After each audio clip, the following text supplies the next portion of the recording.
Hello students, welcome to G Educom channel. इस video में हम चर्चा करेंगे सीजी बोर्ड कक्षा 10वीं असाइनमेंट 5 जनवरी महीना का संस्कृत विषय को। इस वीडियो को देखने से पहले मैं एक बात बोलना चाहूँगा कि मैं इस वीडियो को सिर्फ उन बच्चों के लिए बनाया हूँ जिन बच्चों ने ऑनलाइन क्लासेस अटेंड करने में असमर्थ थे एवं इस असाइनमेंट को पूरा करने में असमर्थ है। मैं इस वीडियो को कोई व्यावसायिक उपयोग नहीं कर रहा हूँ। ठीक है, इस वीडियो में हम सिर्फ ग्रामर पैटर्न को ही डिस्कस करेंगे। फर्स्ट नंबर पर आपका क्वेश्चन दिया गया है, यात्रा मंगलयानम प्रति पाठस्य सारांशम शत शब्देषु हिंदी भाषा लिखा था। अर्थात ये तो पाठ का चीज है, आप आराम से लिख सकते हैं। हम सिर्फ चर्चा करेंगे ग्रामर पैटर्न को। देखो सेकंड नंबर पे क्वेश्चन पूछा है, निर्देशानुसारम उत्तरत, अर्थात डू एज डायरेक्टेड। देखो फर्स्ट आई पे पूछा है, पितृभ्य स्वधा, स्वधा जोगे का विभक्ति भविष्यति। देखो नमः स्वस्ति स्वाहा स्वधा जोगे चतुर्थी विभक्ति ही होता है, तो आंसर हो जाएगा क्या, स्वधा जोगे चतुर्थी विभक्ति। सेकंड आई पे पूछा है, बहि ही जोगे का विभक्ति भवति। हम जानते हैं बहि क्या है, एक अव्यय पद है, बहि जोगे पंचमी विभक्ति ही होता है। जैसे हम बोलते हैं ग्रामात बहि ही शस्य क्षेत्राणि सन्ति, उसी प्रकार बहि ही जोगे पंचमी विभक्ति ही होगा।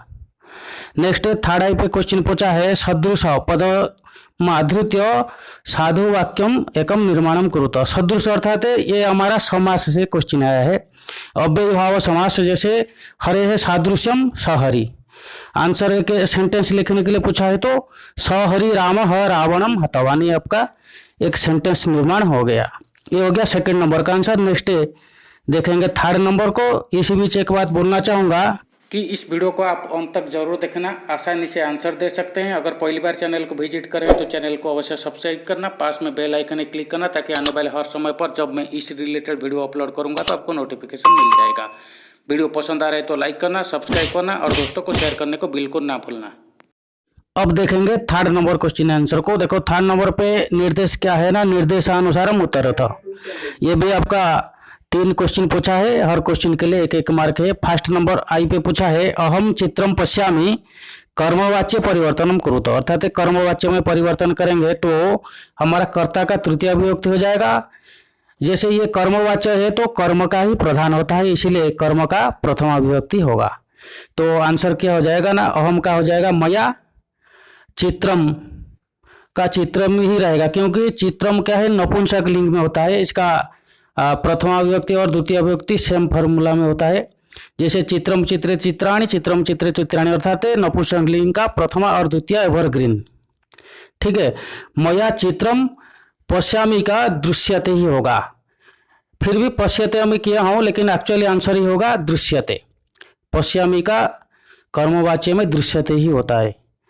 ठीक है, ये हो गया आई का क्वेश्चन। नेक्स्ट देखेंगे डबल आई में क्वेश्चन पूछा है, विद्यार्थिनः धावन्ति भाववाच्य परिवर्तनम कुरुतो। वाच्य परिवर्तन में 3 सेंटेंस होता है, 3 प्रकार का, क्या ना, कर्तृवाच्य, कर्मवाच्य एवं भाववाच्य। और भाववाच्य में क्या है ना, कर्म नहीं रहता है, इसलिए कर्ता और धातु ही रहता है, और दोनों कर्ता का तृतीय विभक्ति हो जाएगा और धातु उसी के आधार पर ही यूज होगा। देखो विद्यार्थी न धावंती का क्या हो जाएगा ना, विद्यार्थी भी ही तृतीय बहुवचन में, धावंती का धाव्यते धाव्यताम धाव्यन्ते, अर्थात विद्यार्थी भी ही धाव्यन्ते, इसका आंसर होगा। नेक्स्ट थर्ड आई पे क्वेश्चन पूछा है, कर्मवाच्य क्रियायाः संबंध केन सह भवति। कर्मवाच्य में क्रिया का संबंध किसके साथ होता है ना, कर्मवाच्य क्रिया संबंध कर्मणा सह भवति, कर्म के साथ होता है, क्योंकि कर्मवाच्य है तो कर्म प्रधान ही होगा। ये हो गया थर्ड नंबर का क्वेश्चन आंसर। नेक्स्ट देखेंगे 4 नंबर को। 4 नंबर पे इंस्ट्रक्शन है, रेखांकित पदम आधारित वाक्यम शुद्धम कृत्वा लिखत, अर्थात सेंटेंस को करेक्ट करना है। तो ये भी 3 क्वेश्चन पूछा है, तो हर क्वेश्चन का आंसर 1-1 मार्क का है।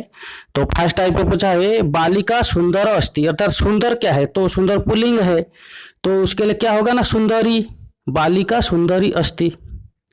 नेक्स्ट है सेकंड आई पे पूछा है, सरस्वती नमः। हम जानते हैं कि नमः स्वस्ति स्वाहा स्वधा अड़म बसठ जोगे चतुर्थी विभक्ति होता है, तो सरस्वती पद का चतुर्थी विभक्ति होगा सरस्वती ही नमः।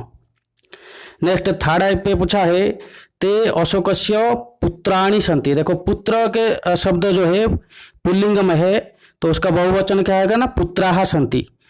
ते अशोकस्य पुत्राः सन्ति। ये हो गया 4 नंबर का आंसर। नेक्स्ट देखेंगे 5 नंबर को। नंबर क पे इंस्ट्रक्शन है मंजूषायाः प्रदत्त शब्देषु उपसर्गान् चित्वा लिखत।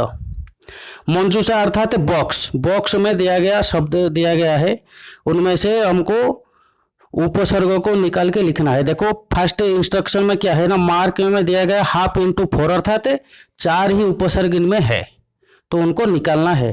तो हम जानते हैं साधारण रूप से उपसर्ग 22 उपसर्ग हैं संस्कृत में। क्या क्या है ना, प्र, परा, अप, सम, अनु, अव, निस, निर, दुस, दुर, बी, अंग, नि, अधि, अप्युत, सुत, अभिप्रति, परिरूप अर्थात 22 उपसर्ग हैं। तो इनमें से हमको 4 ही उपसर्ग उनमें से निकालना है। तो क्या क्या हो जाएंगे ना, देखो दूर होगा, अब होगा, उत होगा और अभी होगा।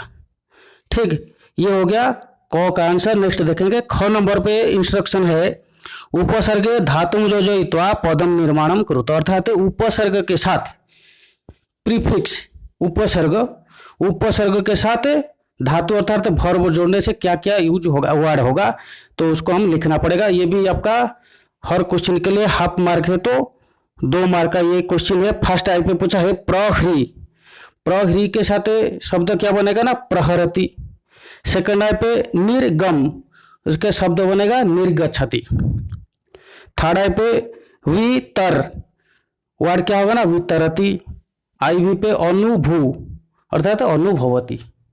ठीक है, ये हो गया 5 नंबर का आंसर। नेक्स्ट 6 नंबर को देखेंगे। 6 नंबर पे इंस्ट्रक्शन है अपठित गद्यांशम पठित्वा यथा निर्देशम उत्तरत। अर्थात गद्यांश को पढ़ना है, उसके आधार पर, निर्देश के आधार पर क्वेश्चन का आंसर लिखना है। ये भी आपका 3 नंबर का क्वेश्चन आंसर है। हर क्वेश्चन के लिए 1-1 मार्क है। तो फर्स्ट क पे पूछा है प्रस्तुत गद्यांश समुचितम शीर्षकम लिखत। अर्थात शीर्षक क्या होगा, ये टॉपिक का नाम क्या दे सकते हैं ना, क्या दे सकते हैं। फर्स्ट है ना श्रमस्य महिमा, मेरे विचार से ये है, तो आप अपना विचार क्या है अपनी तरफ से ही लिख सकते हैं।